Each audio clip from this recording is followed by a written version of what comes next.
करते हैं इस वक्त की बड़ी खबर आपको बता दें दिल्ली से, जहां पर कांग्रेस की जो स्क्रीनिंग कमेटी की बैठक चल रही थी हरियाणा की, वो बैठक खत्म हो चुकी है। 2 दौर में ये बैठक हुई। इस बैठक के बाद दीपक बावरिया की तरफ से ये बड़ा बयान आया है कि भूपेंद्र हुड्डा लोकसभा चुनाव नहीं लड़ेंगे, ये साफ कर दी गई है तस्वीर। तो दीपक बावरिया जो हरियाणा कांग्रेस प्रभारी हैं, उनकी तरफ से कहा गया है चुनावी मैदान में दीपेंद्र सिंह हुड्डा उतरेंगे, ये भी साफ कर दिया गया है। यानी कि ये साफ हो चुका है कि दीपेंद्र हुड्डा लोकसभा चुनाव लड़ते नजर आएंगे। सभी नाम पर सहमति बनी है। ये कहना है, आपको बता दें दीपक बावरिया का 1 से 2 उम्मीदवार महिला हो सकती हैं। तो बहुत सारी जानकारी जो स्क्रीनिंग कमेटी की बैठक हुई है 2 दौर की, उसके बाद दीपक बावरिया की तरफ से दी गई है। और ये कहा गया है कि कल सीईसी की बैठक में नामों पर चर्चा होगी।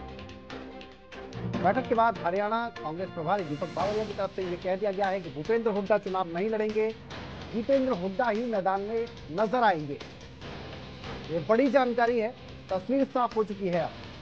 लेकिन लगातार ये सवाल पूछा जा रहा था कि क्या भूपेंद्र हुड्डा और दीपेंद्र हुड्डा दोनों ही चुनावी मैदान में नजर आएंगे। हालांकि भूपेंद्र हुड्डा की तरफ से कई बार कह दिया गया था पहले ही कि एक ही चुनाव लड़ेगा, कोई भी लड़ेगा तो दीपेंद्र हुड्डा लड़ेंगे, दीपेंद्र हुड्डा नहीं लड़ते हैं तो फिर विचार किया जाएगा, मैं उस पर विचार करूंगा। लेकिन अब दीपक बावरिया की तरफ से ये साफ कर दिया गया है कि चुनाव जो है वो भूपेंद्र हुड्डा नहीं लड़ेंगे, दीपेंद्र हुड्डा लड़ेंगे। बावरिया से हरियाणा न्यूज ने खास बातचीत की है, आपको सीधा सुना देते हैं क्या कुछ उन्होंने कहा है।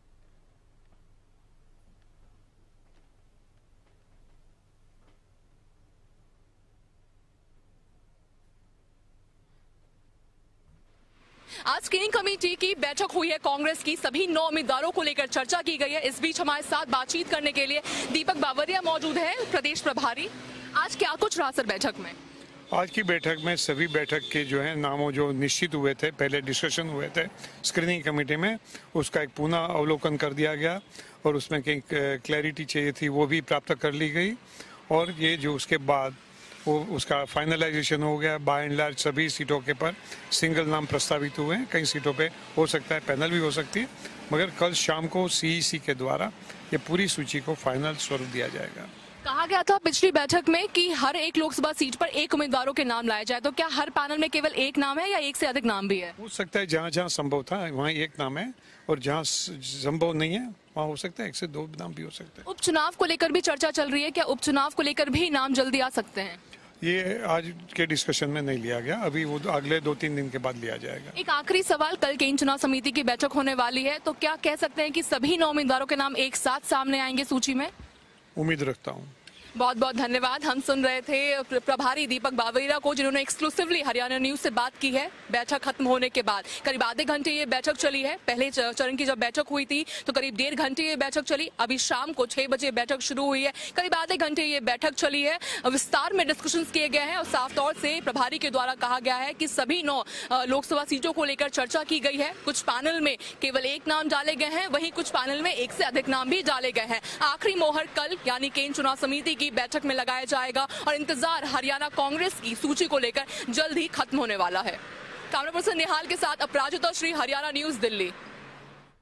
तो दीपक बावरिया को आपने सुना, उन्होंने काफी हद तक तस्वीर जो है वो साफ कर दी है कि लगभग पैनल में पहले 2 से 3 नाम दिख रहे थे, 4 नाम दिख रहे थे, उनमें से काफी सीटें ऐसी हैं जिनमें अब एक नाम तय कर लिया गया है। कुछ पर अभी चर्चा चल रही है, मंथन चल रहा है। और ये भी दीपक बावरिया की तरफ से कहा गया है कि कल सीईसी की बैठक होगी, वहां पर ये लिस्ट रख दी जाएगी। लेकिन सबसे बड़ी बात, भूपेंद्र हुड्डा चुनाव नहीं लड़ेंगे, ये बात बताई है। दीपेंद्र हुड्डा चुनाव लड़ते नजर आएंगे, ये भी साफ कर दिया है। चुनावी मैदान में दीपेंद्र सिंह हुड्डा नजर आएंगे और ये भी साफ कर दिया है। तो दीपक बावरिया की तरफ से इस बैठक के बाद लगभग तस्वीर हरियाणा को लेकर साफ कर दी गई है कि अब ज्यादा मंथन का दौर नहीं देखने को मिलेगा हरियाणा में कांग्रेस को लेकर। अपराजिता श्री हमारे साथ जुड़ गई हैं, हमारी संवाददाता दिल्ली से। अपराजिता, बहुत कुछ साफ हो गया है दीपक बावरिया से जब आपने बात की, लेकिन अभी भी कुछ सवालों का जवाब मिलने के लिए हम आतुर हैं। वो सवाल ये है कि लिस्ट कब आएगी? क्या कल सीईसी की बैठक हो जाएगी तो उसके बाद हम माने कि लिस्ट सामने आ जाएगी हरियाणा के नामों को लेकर? और एक चीज और उन्होंने ये साफ कर दी कि अभी भी 1-2 सीटें ऐसी हैं जहां पर पेंच फंसा हुआ है, उन पर मंथन ज्यादा करना पड़ रहा है। जी बिल्कुल विनय, आज विस्तार में स्क्रीनिंग कमेटी की बैठक हुई है। 2 चरण में बैठक की गई थी। सुबह बैठक हुई थी, करीब 1 बजे के आसपास शुरू हुई, 2:30 बजे वो बैठक खत्म हुई, यानी 1.5 घंटे वो बैठक चली है। शाम की अगर हम बात करते हैं तो करीब आधे घंटे वो बैठक चली है। दीपक बावरिया ने साफ तौर से कह दिया है कि सभी 9 सीटों को लेकर, देखिए विनय, सभी 9 सीटों को, क्योंकि पहले चल रही थी बात, जब हम पिछली स्क्रीनिंग कमेटी की बात करते हैं तो हालांकि कहा गया था कि सभी 9 सीटों को लेकर चर्चा की गई है, मगर जरूरी नहीं है कि सभी 9 उम्मीदवारों के नाम सामने आ जाए, इस तरह की बात चल रही थी। मगर इस बार स्पष्ट कर दिया गया है कि सभी 9 सीटों को लेकर नाम तय कर दिए जा चुके हैं। कुछ नाम पैनल में 1 है, वहीं कुछ पैनल में 2 नाम भी डाले गए, यानी 1 से अधिक नाम भी डाले गए हैं। तो कल सभी नामों को आगे पेश किया जाएगा सीईसी में, यानी टेबल किया जाएगा। आज ही करीब हाईकमान को भेज दिया जाएगा। कल सीईसी की बैठक में इन सभी नामों को लेकर चर्चा की जाएगी, आखिरी मोहर सीईसी में लगाई जाएगी। तो बस वही का इंतजार है। स्क्रीनिंग कमेटी के स्तर पर सभी नाम तय किए जा चुके हैं। सीईसी में अगर बात बन जाती है तो इंतजार हरियाणा कांग्रेस की सूची को लेकर खत्म होने वाला है। कल रात तक, देर रात तक या फिर 14 की सुबह तक जो इंतजार है वो खत्म हो जाएगा। और सभी, कहा जा रहा है प्रभारी की अगर हम सुने तो सभी 9 उम्मीदवारों के नाम एक साथ सामने आएंगे। वहीं अगर हम महिलाओं की बात करते हैं तो जब दीपक बावरिया से पूछा गया कि कितनी महिलाएं भी हो सकती है उस 9 में, तो स्पष्ट रूप से उनका कहना था कि 1 या 1 से अधिक, यानी करीब 1 या 2 नाम भी उसमें हो सकते हैं। साथ ही एक और अहम चीज है कि जब उनसे पूछा गया कि क्या कुमारी शैलजा का नाम भी उस लिस्ट में है, तो उनके द्वारा कहा गया जी बिल्कुल, वो भी चर्चा में चल रही है। भूपेंद्र हुड्डा को लेकर कहा कि नहीं, वो लोकसभा चुनाव नहीं लड़ेंगे। मैं ये जानना चाह रहा था कि जो आपने जब दीपक बावरिया से बात की या अन्य जो कांग्रेस के नेता वहां मौजूद थे उनसे बात की है, ये बैठक खत्म हो गई है, उसके बाद क्या माने जो ये 9 नाम हैं उनमें से कौन कौन से नाम साफ हो चुके हैं दीपेंद्र हुड्डा को लेकर कि वो चुनाव लड़ेंगे ही लड़ेंगे? जी देखिए, दीपेंद्र हुड्डा का नाम शुरुआत से चल रहा है कि कहीं ना कहीं वो साफ है कि रोहतक से उनका नाम आगे है, सबसे आगे है। तो लगभग कह सकते हैं कि दीपेंद्र हुड्डा ही रोहतक से संभवतः चुनाव लड़ते हुए नजर आ सकते हैं। हालांकि स्पष्ट रूप से जब तक सूची नहीं आती, स्पष्ट रूप से नहीं कहा जा सकता, मगर पक्की खबर यही सामने आ रही है कि दीपेंद्र हुड्डा रोहतक से लोकसभा चुनाव लड़ते हुए नजर आएंगे। वहीं कुमारी शैलजा भी लोकसभा चुनाव लड़ती हुई नजर आएंगी। ज्यादा कहा जा रहा है कि अंबाला लोकसभा सीट से वो लड़ती हुई नजर आ सकती है। वहीं साथ ही अगर हम बात करते हैं बृजेंद्र सिंह का, उनका भी नाम चल रहा है पैनल में। 2 जगह से चल रहा है उनका नाम, हिसार या सोनीपत से नाम चल रहा है। ज्यादा हिसार से चल रहा है। अगर नॉन चार्ट उतारा जाता है तो सोनीपत से भी उनका नाम सामने आ सकता है। जब उनसे पूछा गया दीपक बावरिया से कि क्या बृजेंद्र सिंह का भी नाम चल रहा है, जिस पर उन्होंने कहा कि कई चीजें गोपनीयता होती है, कुछ चीजें नहीं बताई जा सकती है, तो कहीं ना कहीं चीजों को टाल दी गई। अगर सूत्रों की माने तो कहीं ना कहीं उनका नाम भी पक्के रूप से पैनल में डाला गया है। अब देखने वाली बात यह होगी कि किस लोकसभा सीट से वो उतरते हुए नजर आएंगे। हालांकि अगर बात करें चौधरी वीरेंद्र सिंह का या फिर बृजेंद्र सिंह की बात करें या उनकी माता की बात करें प्रेमलता जी की, तो सभी का कहना था कि हिसार ज्यादा फेवरेट सीट होगी, ज्यादा ठीक रहेगा वहां से लोकसभा चुनाव लड़ने का। हालांकि जो फाइनल डिसीजन है वो आला कमान ही करेंगे, अपनी प्राथमिकता वही रहेगी, स्पष्ट रूप से चीजें कही गई थी। तो कह सकते हैं विनय, थोड़े समय का इंतजार है, विस्तार में डिस्कशंस किए गए हैं। और एक और चीज बहुत अहम हो जाती है विनय, क्योंकि आप भी थे जब पिछली बार केंद्र चुनाव समिति की बैठक हुई थी, तो हमने देखा था, अपने दर्शकों को दिखाया था कि किस तरह से केंद्र चुनाव समिति की बैठक में जितने भी सीईसी के मेंबर्स थे वो तो मौजूद थे, अध्यक्ष मौजूद थे, सोनिया गांधी मौजूद थी, मल्लिकार्जुन खड़गे जो अध्यक्षता कर रहे थे वो मौजूद थे, केसी वेणुगोपाल मौजूद थे। और खास बात ये थी कि जब जिस प्रदेश को लेकर चर्चा होती है उस प्रदेश के मेंबर्स तो स्क्रीनिंग कमेटी के मेंबर्स तो मौजूद रहते हैं, यानी भूपेंद्र हुड्डा मौजूद थे, स्क्रीनिंग कमेटी के अध्यक्ष भगत चरण दास मौजूद थे, प्रभारी मौजूद थे, अध्यक्ष मौजूद थे। खास बात यह है कि कुमारी शैलजा भी इस बैठक में मौजूद थी, साथ ही रणदीप सुरजेवाला भी इस बैठक में मौजूद थे। अब चूंकि कुमारी शैलजा का नाम भी चल रहा है, 2 जगह से नाम चल रहा था, ये बहुत अहम हो जाती है। और साथ ही देखिए विनय, एक और चीज बहुत अहम हो जाती है कि कहा जा रहा था कि स्क्रीनिंग कमेटी की बैठक में भी शायद वो हो सकती है, जब चर्चा चल रही थी कि संभवतः वीडियो कॉन्फ्रेंसिंग के माध्यम से स्क्रीनिंग कमेटी की बैठक हो सकती है, चूंकि व्यस्तता थी, चाहे वो प्रभारी हो जाए या अध्यक्ष हो जाए, तो कैंपेनिंग को लेकर व्यस्तता थी, तो कहा जा रहा था कि वीडियो कॉन्फ्रेंसिंग के जरिए बैठक हो सकती है। हालांकि नहीं हुई और उस बैठक में कहा जा रहा था कि कुमारी शैलजा भी मौजूद हो सकती है, साथ ही रणदीप सुरजेवाला भी उस बैठक में मौजूद हो सकते हैं। अगर हम आज की बात करें तो अध्यक्ष से पूछा गया कि आपने जब दीपक बावरिया से बात की तो आपने बोला कि क्या जो पैनल में एक नाम ही है या फिर कहीं पर 2-3 नाम भी दिखेंगे, तो उन्होंने कहा कि ज्यादातर सीटों को लेकर हमने क्लियर कर ली है तस्वीर, 1-2 सीटें हैं। तो आपको कोई आइडिया या उनकी तरफ से कोई जानकारी या किसी अन्य नेता जो वहां पर मौजूद रहे उनसे बात हुई हो कि वो कौन कौन सी सीटें हैं जिन पर पेच फंस रहा है, उनमें 1 या 1 से ज्यादा नाम है, कुछ इस तरह का आइडिया हो आपको?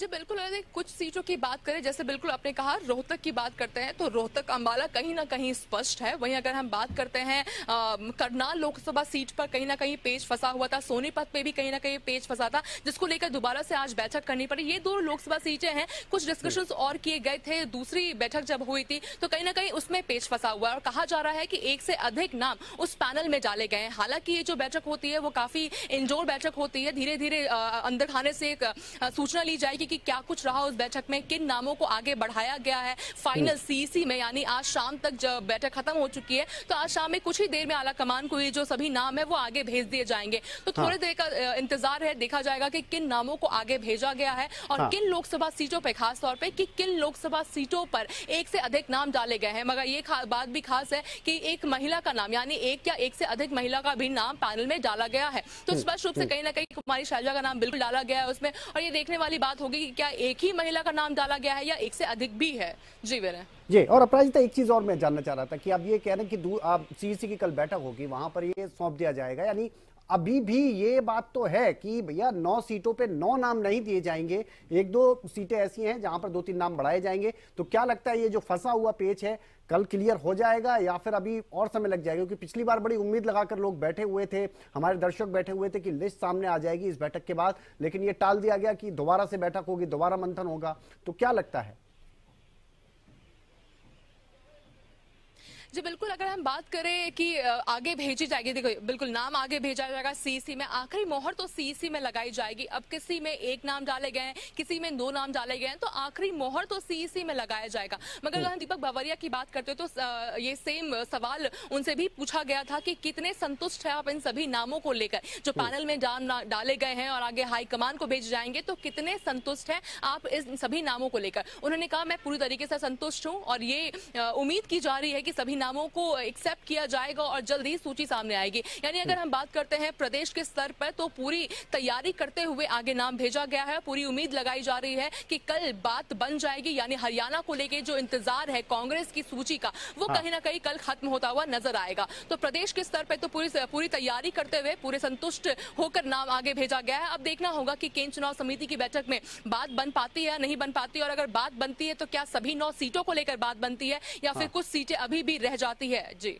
ये जो 2 दौर की बैठक हुई है, पहली बार तो हरियाणा कांग्रेस स्क्रीनिंग कमेटी की अगर बात की जाए, इससे पहले जो बैठक हुई हमने देखा कि एक बार में बैठते हैं, मंथन होता है, चाहे वो 2 घंटे हो, 4 घंटे हो या 6 घंटे हो। इस बार 2 दौर में हुई, पहले दौर की थोड़ी लंबी चली, दूसरे दौर की ज्यादा लंबी नहीं चली, 6 बजे शुरू हुई और बहुत जल्द ही ये खत्म हो गई। इसके पीछे आपको क्या लगता है, क्या कारण हो सकते हैं कि दूसरी बार सिर्फ ये बात करने के लिए बैठे कि अब फाइनल कर दिया जाए इन चीजों को?